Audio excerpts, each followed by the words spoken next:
Kaj se dogaja z okoljem v Sloveniji? Naše okolje je kompleksen sistem. Veliko dejavnikov je med seboj povezanih, vsi pa vplivajo na naše življenje. Podzemna voda je v Sloveniji najpomembnejši vir pitne vode, s katerim se oskrbuje več kot 95% prebivalcev.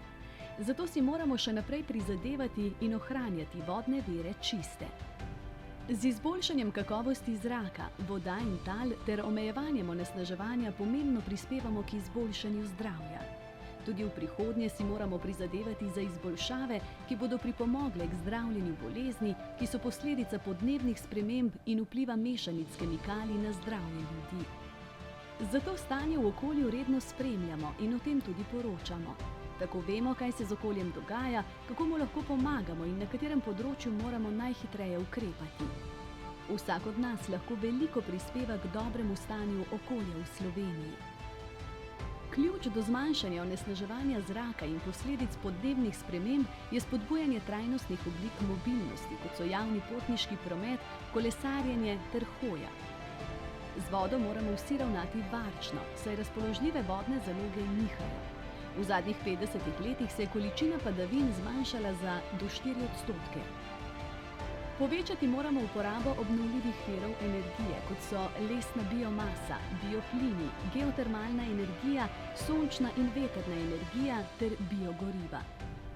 V Sloveniji spremembe uvajamo sistemsko, sodelujemo pri ukrepih na ravni Evropske unije in širše ter se držimo mednarodnih dogovorov, kot je Pariški sporazum. Okolju lahko pomagamo tudi z izbiro okolju prijaznih izdelkov. Lahko kupimo rabljene izdelke ali popravimo pokvarjene, kar zmanjšuje potrebo po proizvodnji novih izdelkov. Ohranjamo rodovitne površine za potrebe pridelave hrane. V Sloveniji je 11% vseh kmetijskih zunanjih površin ekoloških, kar je posebna oblika trajnostnega načina gospodarjenja z naravnimi viri.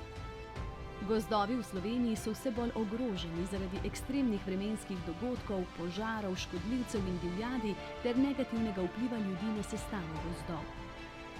V Sloveniji vlagamo v infrastrukturo javnega prevoza in kolesarskih poti ter spodbujamo uporabo javnega potniškega prometa, kot so subvencije za dijake in študente ter brezplačen javni potniški promet za določene skupine prebivalstva.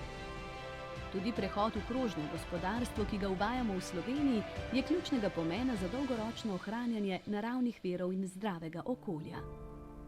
Glavni cilj krožnega gospodarstva je povečati dobrobit ljudi in hkrati ohraniti naravno okolje. Tvoje odločitve res spreminjajo svet.